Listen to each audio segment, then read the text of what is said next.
क्षुधारूपेण संस्थिता नमस्तस्यै नमस्तस्यै नमस्तस्यै नमो नमः। नमस्कार। माँ धूमावती ज्योतिष अनुसंधान एवं सेवा संस्थान में आप सभी का फिर से एक बार बहुत बहुत स्वागत है। जय हो माता धूमावती, जय हो बाबा महाकाल। साथियों, जैसा कि आप जानते हैं, पिछले वीडियो में हमने माता धूमावती और 10 महाविद्याओं के जन्म के विषय में अलग अलग कथाओं पर बात करी थी। अभी हम इस चरणों को, इस वार्ता को आगे भी जारी रखेंगे, लेकिन आज मैं माता काली के विषय में बात करना चाहती हूँ।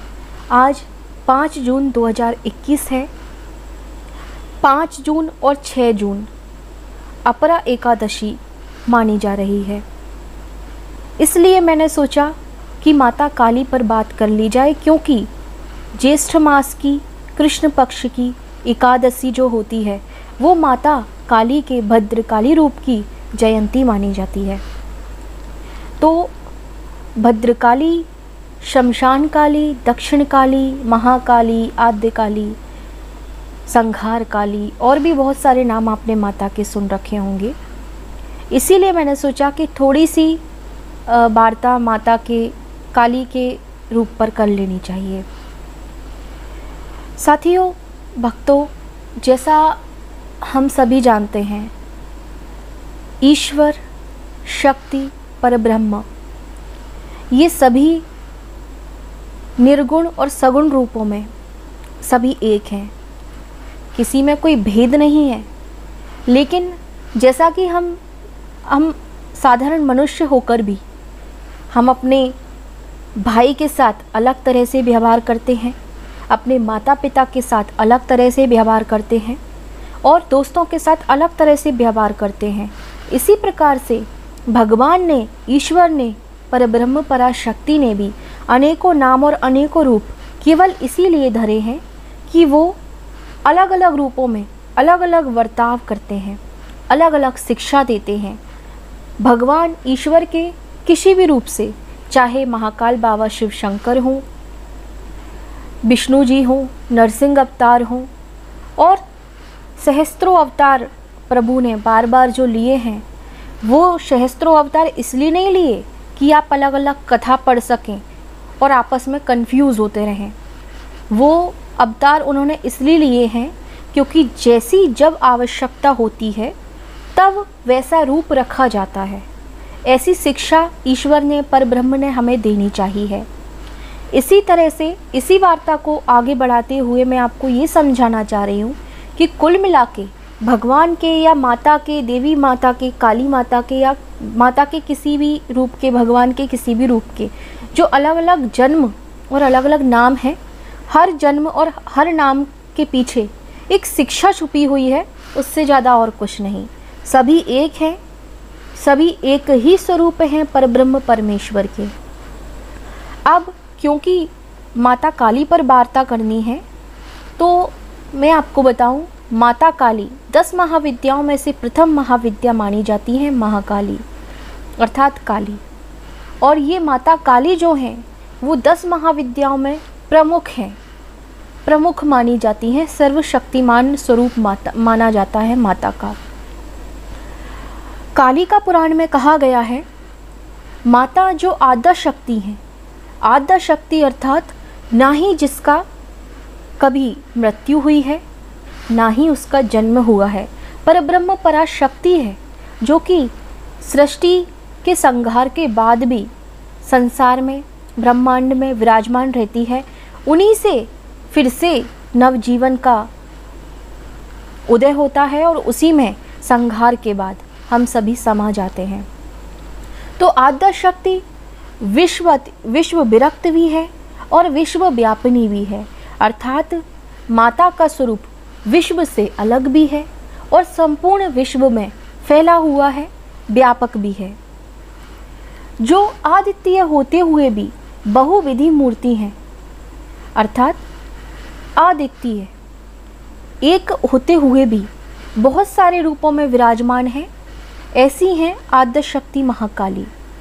10 विद्याओं को, जो 10 महाविद्याओं पर मैंने बात करी थी, माता के प्रमुख जो 10 अंश निकले थे, कालिका पुराण में ऐसा दिया गया है कि माता पराशक्ति के जो मुख्य 10 अंश बने थे, वही 10 अंश 10 महाविद्या कहलाए, जो कि वर्तमान में, भूतकाल में और भविष्य में भी पूरी समस्त सृष्टि का, पूरे विश्व का, पूरे ब्रह्मांड को नियंत्रित भी करेंगी और परिचालन भी करेंगी।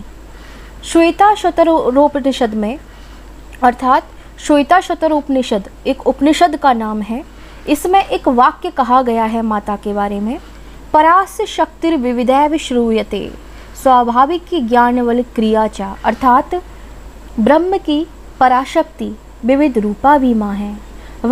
वह शक्ति जो ब्रह्म की स्वाभाविक ज्ञान क्रिया है और बल क्रिया है, वह भी माँ आदि पराशक्ति है। माता काली के स्वरूप पर अगर हम जाएं, किसी भी देवी देवता का अगर कोई रूप है तो वो उसे गूढ़ रहस्य क्यों कहा जाता है? जो भी विद्वान लोग हैं वो हमेशा ये क्यों कहते हैं आपसे कि ये हर किसी के समझने की बात नहीं है। लोग कई बार हिंदू देवी देवताओं के ऊपर प्रश्न भी खड़े करते हैं। कई तरह की बातें संसार में चलती रहती हैं क्योंकि सभी अज्ञानी हैं। मैं भी, आप भी, हम सब अज्ञानी हैं, कलयुगी मानव है। हम में इतनी शक्ति नहीं है कि माँ के रूप को जान सकें, इसीलिए हम निरर्थक बातें करते हैं। आज मैं आपको बताती हूँ कि माता काली का जो स्वरूप है वो किस बात की शिक्षा हमें देता है। माता काली का जो है वो अपने दांतों से अपनी जिह्वा को दबाकर रखती हैं। जो उनके चमकते हुए दांत हैं वो प्रतीक है सतोगुण का, क्योंकि संपूर्ण सृष्टि में 3 गुण विद्यमान हैं, सतोगुण, रजोगुण और तमोगुण। सतोगुण सात्विक है, अतः माता के चमकते हुए और रक्त में रंजित जो दांत हैं वो जीव रूपी रजो और तमोगुण की प्रधानता को दबाए हुए हैं, अर्थात माता तीनों गुणों पर नियंत्रण करती हैं, तीनों को नियंत्रित रखने वाली हैं, उनको अपनी इंद्रियों पर पूरा काबू है। इसके बाद माता के शरीर पर हम देखते हैं कि माता मुंडमाला पहनती हैं, मुंडमाला धारण करती हैं। माता के शरीर पर जो मुंडमाला है वो 50 अलग अलग मात्रिका अक्षरों की माला है। और माता हमेशा नग्न अवस्था में क्यों रहती हैं, माता निर्वस्त्र क्यों रहती हैं? उसके पीछे सबसे बड़ा कारण ये है क्योंकि माता मोह और माया के बंधनों से मुक्त हैं। क्योंकि यदि हम शरीर पर आज वस्त्र धारण कर रहे हैं, ये भी एक माया है। तो माया जो माता है वो माया और मोह के बंधनों से मुक्त हैं, इसलिए वो निर्वस्त्र हैं। अतः माता के इस रूप से हमें सीख लेनी चाहिए। यही गूढ़ रहस्य हैं जो साधारण मानव के अज्ञानता और उसके ज्ञान के अंधकार का प्रतीक है। इसलिए हमें कोई भी चीज़, विशेषकर अगर कोई दैवीय शक्ति है, दैवीय चीज़ है, तो उस पर बहुत ज़्यादा विचार करके ही उस पर प्रश्न करिएगा।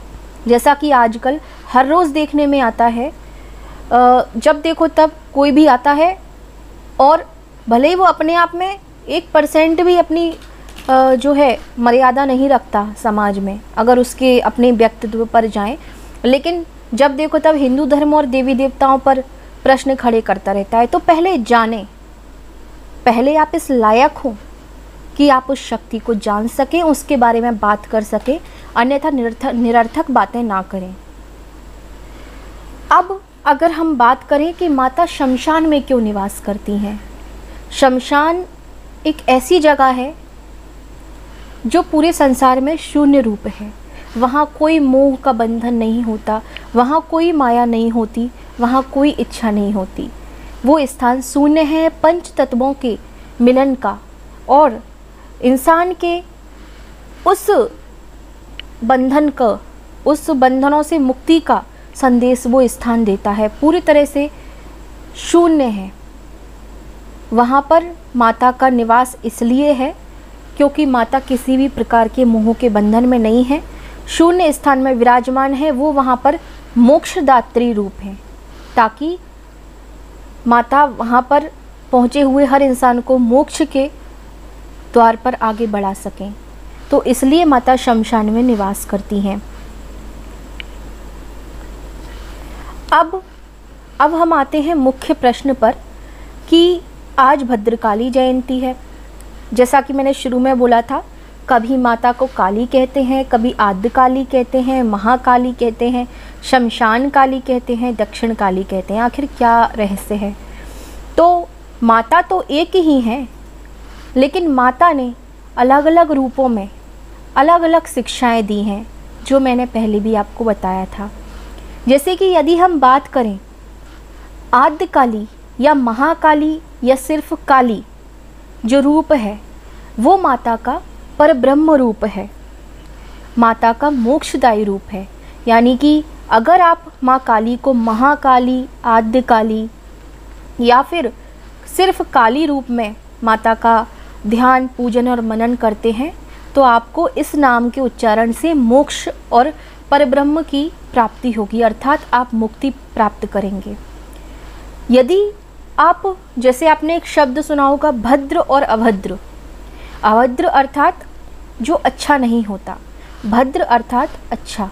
तो माता भद्रकाली जिनकी आज जयंती है, भद्रकाली शब्द का अर्थ है अच्छी काली, अर्थात वह काली जो सांसारिक इच्छाओं को पूरी करती हैं। माता काली का वह रूप, आप अगर भद्रकाली के रूप में नाम से माता को ध्याते हैं तो वो आपकी सांसारिक इच्छाओं को पूर्ण करने की क्षमता रखती हैं।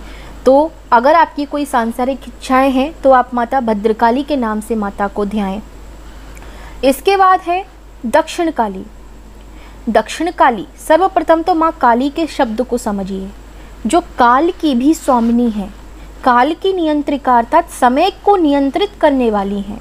क्योंकि माता काली के भक्तों को यमराज भी नहीं छू सकता, इसलिए क्योंकि माता समय पर नियंत्रण रखती हैं, इसलिए उनको काली बोला जाता है। काली इसलिए नहीं बोला जाता कि उनका शरीर का रंग काला है।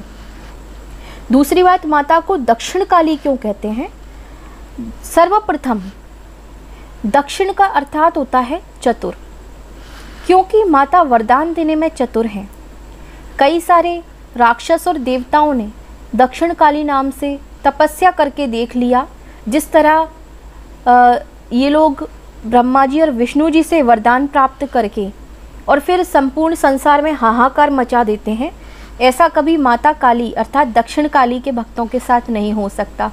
क्योंकि माता दक्षिण काली के रूप में अगर आप उन्हें ध्या रहे हैं तो वरदान देने में बहुत चतुर हैं।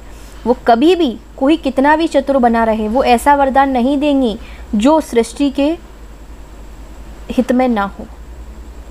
और दक्षिण काली माता को इसलिए भी बोला जाता है क्योंकि सर्वप्रथम दक्षिण मूर्ति भैरव ने माता का ध्यान और पूजन और मनन किया था। और माता का एक रूप है शमशान काली। शमशान काली वही हैं जो शून्य हैं, विरक्त हैं, मोह माया के बंधन से मुक्त हैं और मुक्ति प्रदान करने वाली हैं, मोक्ष देने वाली हैं, वही है शमशान काली। और शमशान काली को ही तंत्र विद्या में तंत्र सिद्धियों के लिए भी ध्याया जाता है। तो माता काली के मुख्य 4 रूप कालिका पुराण में, रुद्र यामल तंत्र में और काफ़ी सारे नारद पांचरात्र में, श्वेता शत्रोपनिषद में और भी कई सारे ग्रंथों में कहा गया है कि माता काली मुख्य 4 रूपों में विराजमान है। दक्षिण काली, शमशान काली, महाकाली या आद्य काली और भद्रकाली। तो साथियों, उम्मीद करती हूँ आपको आज की ये सूक्ष्म जानकारी पसंद आई होगी और आपका ज्ञान बड़ा होगा। अतः अगर आपको जानकारी अच्छी लगी तो इसे शेयर करें और भी लोगों को धार्मिक ज्ञान प्रदान करें। इसके अलावा मेरे इस चैनल को लाइक करें, शेयर करें, सब्सक्राइब करें और कमेंट भी करें। आपके जो भी सुझाव हैं आप कमेंट करें। और अगर आप ज्योतिष, vastu, feng shui, tarot card, crystal, healing, meditation, manifestation, affirmation, palmistry यानी कि हस्तरेखा, चेहरा पढ़ना, फेस रीडिंग या अंक ज्योतिष या और भी ज्योतिष की अन्य विधाओं में मार्गदर्शन चाहते हैं या कोई भी आप सहायता चाहते हैं तो आप मुझे मेरी डिटेल्स इस वीडियो के लास्ट में दी जा रही है। दी हुई डिटेल्स पर आप मुझे कांटेक्ट कर सकते हैं। हमारा मार्गदर्शन सशुल्क रहता है। इसी के साथ नमस्कार। जय माँ धूमावती, जय माँ भद्रकाली, जय बाबा महाकाल।